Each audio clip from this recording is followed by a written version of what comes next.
మాతృదేవోభవ, పితృదేవోభవ. నేను మీ శ్రీధర్.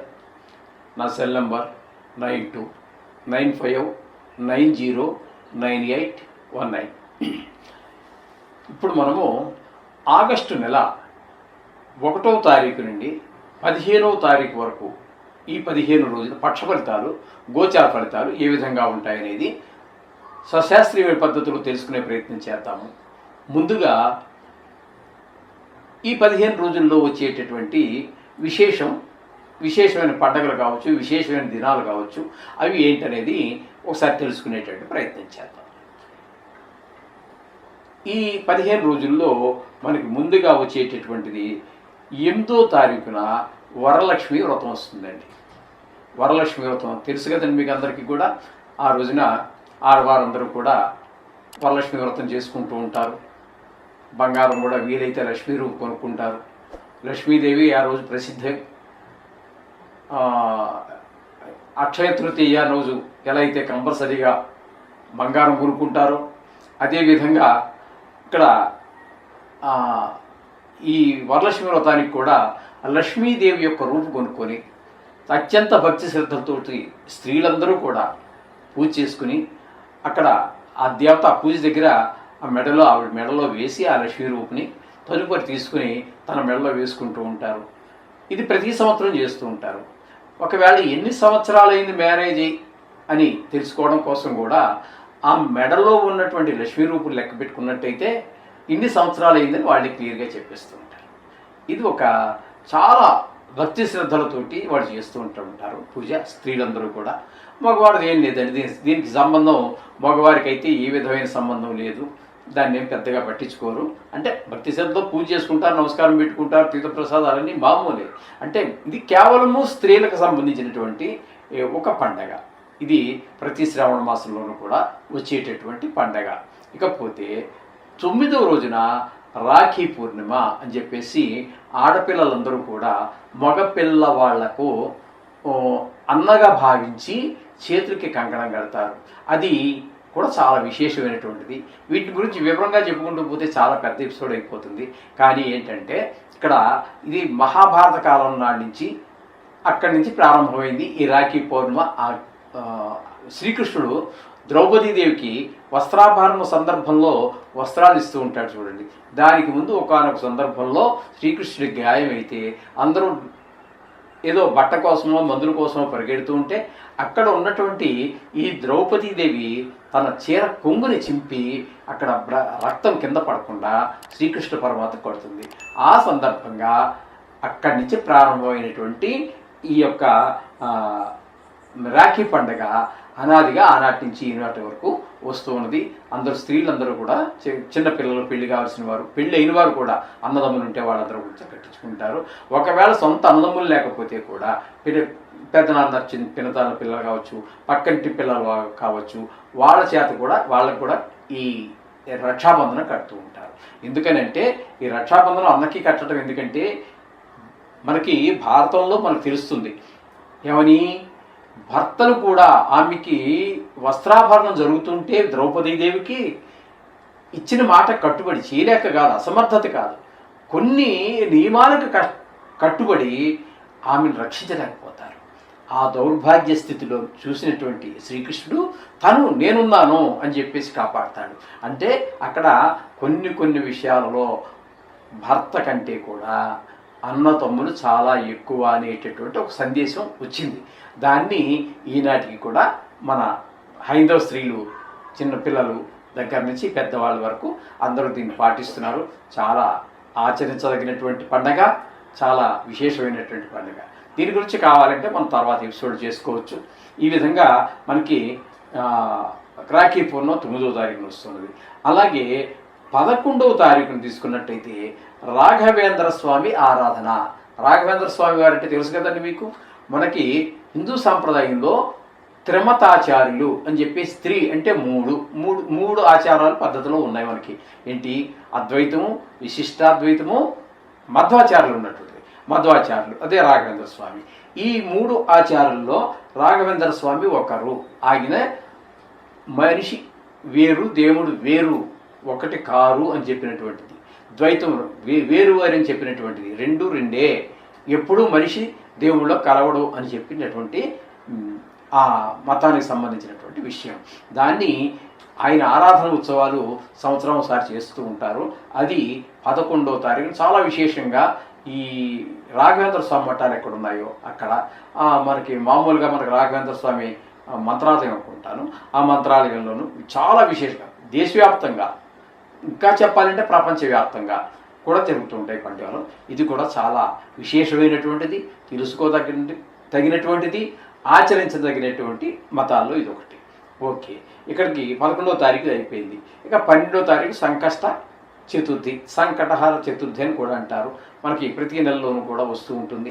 ఇది మనకి కష్టాలు ఉన్నప్పుడు ఆ విఘ్నేశ్వరుని ప్రార్థించడం ద్వారా మన కష్టాలు తీరుతాయని ప్రతి వాడు నమ్ముతూ ఉంటారు. అటువంటి వాటిలో ఇది కూడా ప్రధానమైనది. అవి నవగ్రహాలకు సంబంధించి, మన ఈ జ్యోతిష్యానికి సంబంధించి కూడా కొన్ని ఈ మనకు ప్రతికూల ఫలాలు ఇచ్చేటటువంటి గ్రహాలని వాటిని సరి చేసుకుంటూ ఉంటారు. ఇక 15వ తారీఖు ఇంకా చెప్పాల్సిన పని లేదు. ఆగస్టు 15 మనకు భారతదేశానికి స్వాతంత్రం వచ్చినటువంటి రోజు కాబట్టి ఇది మనకు స్వాతంత్రం వచ్చింది.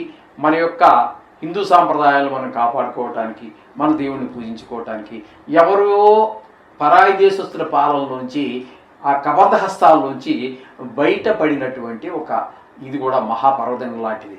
కాబట్టి ఇన్ని పండుగలు మనకి 1వ తారీఖు నుంచి 15వ తారీఖు లోపల ఇంకా ఉన్నాయి చాలా. అవన్నీ కొంచెం అంత ప్రసిద్ధికి చెందినటువంటివి కాదు. కొన్ని ప్రాంతాల్లో కొన్ని ఉండొచ్చు. మన ప్రాంతంలో ఇక్కడ ఇప్పుడు మనం చెప్పుకున్నవన్నీ కూడా చాలా ప్రసిద్ధి చెందినటువంటివి. అంచేత ఇది కూడా మనకి.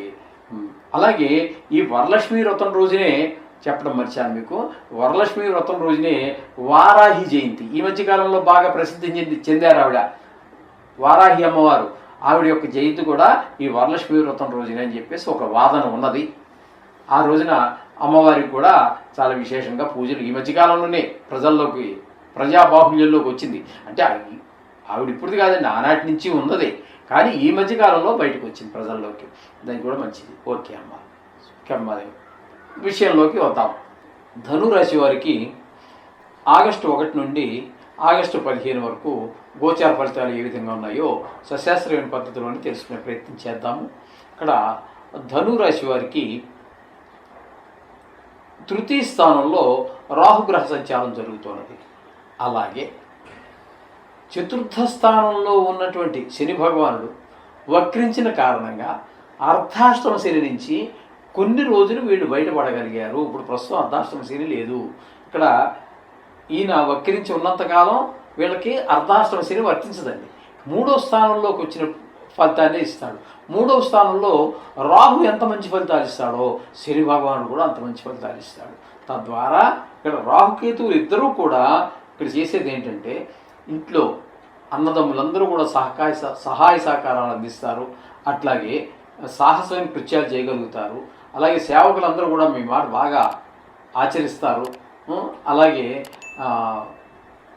ఇంటి ఉద్యోగ స్థలంలో కానీ, వ్యాపార స్థలంలో కానీ, ఈ ఇంటి చుట్టుపక్కల ఉన్నవారు కానీ, ఎక్కడ అన్ని చోట్ల కూడా మీకు సహాయ సహకారం మనస వాచ కర్మ కూడా మీకు మంచి ఫలితాలు కోఆపరేట్ చేస్తారు. ఆ విధంగా మీకు శని రాహుల వల్ల చాలా ఉపయోగకరమైనటువంటివి ఉన్నాయి. అన్ని లాభాలు చేకూరుస్తున్నారు. ఒకరి మీద ఒకరు పోటీ పడి ఈ విధమైనటువంటి ఫలితాలన్నీ కూడా రాహువు శని 2 గ్రహాలు ఇస్తూ ఉన్నారు. ఇక 7వ స్థానంలో శుక్రగ్రహం యొక్క సంచారం, గురుగ్రహ సంచారం జరుగుతున్నాయి. ఈ సప్తమంలో శుక్రుడు మాత్రం అనుకూలమైన ఫలితములను ఇవ్వజాలరు. అయితే మరి ప్రతికూలమైన ఫలితాలు ఏమి ఇస్తారయ్యా అన్నట్టయితే, భార్యాభర్తల మధ్యన కొంత అభిప్రాయ భేదాలు, మాట అనుకోవటం లాంటివి జరిగే అవకాశం ఉన్నది. అలాగే జాయింట్ వ్యాపారం అంటే భాగస్వామ్యంలో వ్యాపారం చేస్తున్న వారు ఎవరైనా ఉన్నట్టయితే వాళ్ళ మధ్యన కూడా అభిప్రాయ భేదాలు వచ్చే అవకాశం గోచరిస్తూ ఉన్నది. శుక్ర భగవానుడు 7వ స్థానంలో గోచారరీత్యా సంచార కాలంలో. అలాగే గురువు సంచారం కూడా 7ంలో జరుగుతోంది శుక్రుడితో పాటుగా. ఇది మాత్రం చాలా చక్కటి ఫలితాలు ఇస్తుందండి. పెళ్ళి కావాల్సినటువంటి వారికి, అమ్మాయిలు కావచ్చు అబ్బాయిలు కావచ్చు, వారికి పెళ్లి కుదిరే అవకాశమైనా ఏర్పడవచ్చు, లేదా అమ్మాయికి అబ్బాయి, అబ్బాయికి అమ్మాయి నచ్చారు కావచ్చు. ఒకవేళ ఆల్రెడీ పెళ్ళి అయిపోయి ఉన్నారనుకోండి, వారి మధ్యన మరింత అన్యోన్య దాంపత్యం ఏర్పడే అవకాశం ఉంటుంది.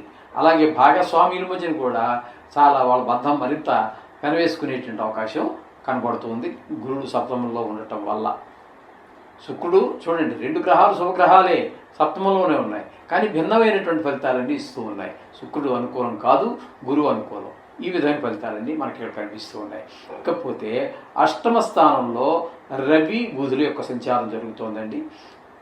అష్టమ స్థానంలో రవి యొక్క సంచారం వల్ల మనకి అనుకూలమైన ఫలితాలు అయితే రావు. తద్వారా మనకి కొంతమందికి కడత్ర పీడ, కొంతమందికి రాజదండన అంటే ప్రిజనింగ్ అనుకోండి, లేదా ట్రాన్స్ఫర్ చేయడం అనుకోండి. అప్పుడు రాజులే లేరుగా, రాజులుండే కాలం కాదు ఇది. కానీ ఉద్యోగం చేసే దగ్గర అతను మానిపించేప్పుడు ప్రైవేట్ ఉద్యోగం ఉందనుకోండి, వాళ్ళు 1 చూస్తారు, 2 సార్లు చూస్తారు, 3 సార్లు చూస్తారు, ఇంకా మారలే అనుకున్నప్పుడు ఉద్యోగం నుంచి తీసేసేటటువంటి పరిస్థితి, రాజదండన అనుకుందాం. అలాగే పెద్ద దుఃఖం వచ్చే అవకాశం ఉంటుంది, హఠాత్తుగా ధన నష్టం వచ్చే అవకాశం ఉంటుంది. మిత్రులుగా ఉన్న వాళ్ళు కూడా శత్రువులుగా మారే అవకాశం ఉంటుంది. కొన్ని చోట్ల అవమానాలు, పరాభవాలు ఇవన్నీ కూడా వచ్చేటువంటి అవకాశం మనకి ఇక్కడ రవి సంచారం వల్ల కలుగుతూ ఉంది. ఇకపోతే బుధుడు యొక్క సంచారం కూడా అష్టమంలోనే జరుగుతోంది. అయితే 5వ తారీఖు వరకు ఆయన వక్రించి ఉన్న కారణంగా ముందు స్థాన ఫలితాన్ని, అంటే 5 రోజుల పాటు సప్తమ స్థాన ఫలితాన్ని ఇస్తాడు. సప్తమ స్థానంలో కూడా ఆయన మంచి ఫలితాలు ఇస్తాడండి. భార్యాభర్తల మధ్యన అన్యోన్యత ఉంటుంది, అలాగే వ్యాపారాల మధ్యన కూడా అవగాహన ఉంటుంది, అంటే జాయింట్ వ్యాపారం చేసేవారి మధ్యన. అట్లాగే మొత్తం మీద ఆయన 7లో ఉన్నా 8లో ఉన్నా కూడా అనుకూలమైన ఫలితాలు ఇస్తూ ఉన్నాడు బుధుడు. ఇకపోతే 9వ స్థానంలో కేతువు, ఇది మాత్రం అనుకూలమైన ఫలితాలు ఇవ్వజాలడండి. ఇక్కడ 9వ స్థానంలో ఉండటం వల్ల తండ్రి గారు కానీ, తండ్రి గారి వయసు ఉన్నటువంటి వాళ్ళకి కానీ ఆరోగ్య విషయంలో జాగ్రత్తగా చూసుకోండి. అలాగే వాహన సౌఖ్యం ఇట్లాంటివన్నీ కొంచెం దూరం అవుతాయి, దైవభక్తి ఉండదు, ఈ విధమైన ఫలితాలన్నీ కూడా ఉంటాయి. ఇక 10వ స్థానంలో కుజుని యొక్క సంచారం, ఇది వృత్తిపరమైన, ఉద్యోగపరమైన, వ్యాపారపరమైన విషయాల్లో కొన్ని ఇబ్బందులు ఉంటూ ఉంటాయి. కీర్తి, అధికారం ఇలాంటివన్నీ కూడా కొంచెం దూరం అయ్యేటటువంటి అవకాశం కనిపిస్తూ ఉంటుంది. 10వ స్థానంలో ఆయన అనుకూలత లేదు కాబట్టి, కుజుని యొక్క అనుకూలత లేదు కాబట్టి, మొత్తం మీద ఈ విధమైన ఫలితాలన్నీ కూడా మనకి ధనురాశి వారికి కలుగుతూ ఉన్నాయి. ఇక్కడ మొత్తంగా చెప్పుకోవాలి అంటే రాహువు, శని, గురువు, బుధుడు ఒక 10 రోజులు, మొత్తం మీద 4 గ్రహాల యొక్క అనుకూలత ఉన్నది కాబట్టి చాలా వరకు బాగుందని మనం చెప్పుకోవచ్చు. మిగతా గ్రహాలు విన్నారు కదా మీరు. ఇప్పుడు ఏ గ్రహాలు బాగలేవో ఆ గ్రహాల యొక్క బాగలేనటువంటి విషయాల్లో తగు జాగ్రత్త తీసుకుంటూ ఆ నవగ్రహాలు ప్రార్థించినట్టయితే చక్కటి ఫలితాలన్నీ పొందగలుగుతారు. 15 రోజులు పెద్ద కాలం కాదు అది, కళ్ళు మూసి తెచ్చే లోపల 15 రోజులు అయిపోతుంది. చక్కటి ఫలితాలన్నీ పొందగలుగుతారు. శుభం భూయాత్.